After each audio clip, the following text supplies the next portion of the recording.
नमस्कार, आप सभी का बहुत बहुत स्वागत है। मेरा नाम रुबिका लियाकत है। करीब 10 साल पहले पत्रकार के रूप में जासूसी करने आए नुसरत मिर्जा का मेजबान कौन था? नुसरत मिर्जा भारत में जासूसी करते रहे और किसी को भनक क्यों नहीं लगी? किसके कहने पर नुसरत मिर्जा को भारत में 5 बार आने का वीजा मिला?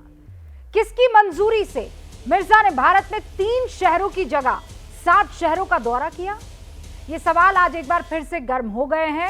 जासूसी पर विवाद काफी उलझ गया है और इसीलिए सबसे पहले आपको ये बताती हूं कि विवाद शुरू कहां से हुआ और आज जब हम ये बात कर रहे हैं पहुंच कहां तक गया है। शुरुआत इसकी उस वक्त हुई जब पाकिस्तानी पत्रकार नुसरत मिर्जा ने भारत में जासूसी की बात खुद से कबूली। नुसरत मिर्जा ने भारत की खुफिया सूचना ISI को देने की बात कही किसी इंटरव्यू में। नुसरत मिर्जा ने कहा कि हामिद अंसारी के साथ सेमिनार में वो शामिल हुए। नुसरत मिर्जा के दावों को लेकर बीजेपी ने हामिद अंसारी पर सवाल उठाए। आरोपों के बाद हामिद अंसारी ने ये कहा कि नुसरत मिर्जा को मैं नहीं जानता, मैंने उन्हें कभी इनवाइट नहीं किया और इस पन्ने में उनकी वो सफाई है, वो स्टेटमेंट है जो ABP न्यूज़ के पूछने के बाद उन्होंने फौरन जारी की थी इसी प्रोग्राम में हुंकार। हामिद अंसारी ने ये कहा कि 2010 में एक सम्मेलन का उद्घाटन मैंने किया। हामिद अंसारी ने ये कहा कि 2010 में सम्मेलन में मैंने नुसरत को नहीं बुलाया। 2010 के सम्मेलन के आयोजक आदिश अग्रवाल अब सामने आए और उन्होंने इन सारे आरोपों से इनकार किया, जिसमें हामिद अंसारी ये कह रहे थे कि मैंने नहीं बुलाया, वो तो आयोजक जो होते हैं उन्होंने डिसाइड किया, उन्होंने लिस्ट तैयार की। आदिश अग्रवाल का खत भी सफाई वाला हमारे पास है। आदिश अग्रवाल कहते हैं 2009 में हामिद अंसारी के कार्यक्रम में नुसरत आए। आदिश अग्रवाल ने कहा 2009, हाँ, और ये जो कार्यक्रम जिसकी सफाई दी थी वो 2010 है। आदिश अग्रवाल ने कहा कि उपराष्ट्रपति चाहते थे, उनके ऑफिस से बकायदा उनको कॉल आया था कि नुसरत मिर्जा को बुलाया जाए और उन्होंने ये भी कहा कि जब नहीं बुलाया गया तो बकायदा उनसे नाराजगी जाहिर की गई। आदिश ने उपराष्ट्रपति के कार्यक्रम में नुसरत के होने की तस्वीर भी जारी की। आदेश के खुलासे के बाद बीजेपी ने हामिद अंसारी और कांग्रेस पर सवाल उठाए हैं। सुनिए क्या कहा कांग्रेस पर आरोप लगाते हुए बीजेपी।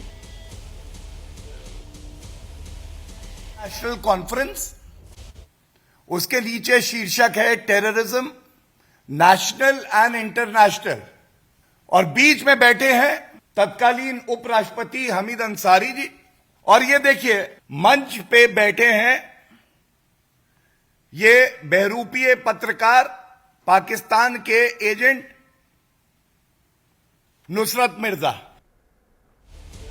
तो बीजेपी के ताजा आरोप के बाद पूर्व उपराष्ट्रपति हामिद अंसारी ने आज एक बार फिर से एक और बयान जारी किया है और वो बयान भी ABP न्यूज़ के पास मौजूद है और उन्होंने इस बयान में एक बार फिर से सारे आरोपों से इनकार कर दिया है। भारत के पूर्व उपराष्ट्रपति अपने पहले के उस बयान पर कायम है और वो ये कह रहे हैं कि पाकिस्तान के पत्रकार नुसरत मिर्जा को वो नहीं जानते हैं, ना ही उन्हें किसी सम्मेलन में उन्होंने बुलाया। ये 3-4 लाइनों में उन्होंने अपनी सफाई दोबारा पेश की है। अब 2 सम्मेलनों का जिक्र है, 2 साल का, इनफैक्ट 2010 का सम्मेलन हो या 2009 के आतंकवाद पर सम्मेलन या कोई दूसरा अफसर शामिल हो, हमने नुसरत मिर्जा को किसी कॉन्फ्रेंस में इनवाइट नहीं किया और ये भी कि ही नेवर न्यू, यानी हामिद अंसारी उनको नहीं जानते थे। तो फिर ISI की जासूसी को लेकर कौन सच बोल रहा है? आज की हुंकार इसी पर। सारे खास मेहमान हमारे साथ जुड़ चुके हैं। मैं आपका तारुफ करवा देती हूँ। डॉक्टर संबित पात्रा हमारे साथ जुड़ चुके हैं जो कि बीजेपी के राष्ट्रीय प्रवक्ता हैं। रवि श्रीवास्तव इस वक्त आपको स्क्रीन पर दिखाई दे रहे हैं, राजनीतिक विश्लेषक है। आदिश अग्रवाल साहब वरिष्ठ पत्रकार, माफ कीजिएगा, वरिष्ठ वकील सुप्रीम कोर्ट के और आयोजक उस कार्यक्रम के जिसका जिक्र हामिद अंसारी ने अपने पहले स्टेटमेंट में दिया था। वो एक्सक्लूसिवली अब से कुछ ही देर में हमारे साथ जुड़ेंगे। SD मुनी साहब पूर्व राजनयिक इस वक्त आपको स्क्रीन पर दिखाई दे रहे हैं। NK सूद साहब पूर्व अधिकारी हैं रॉ के और इन्होंने भी गंभीर आरोप पूर्व उपराष्ट्रपति पर लगाए हैं, हामिद अंसारी पर, और इसीलिए आज इनका रहना क्योंकि उस स्टेटमेंट में इस बात की भी सफाई है। और रशीद कुदवाई साहब आपको इस वक्त स्क्रीन पर दिखाई दे रहे हैं।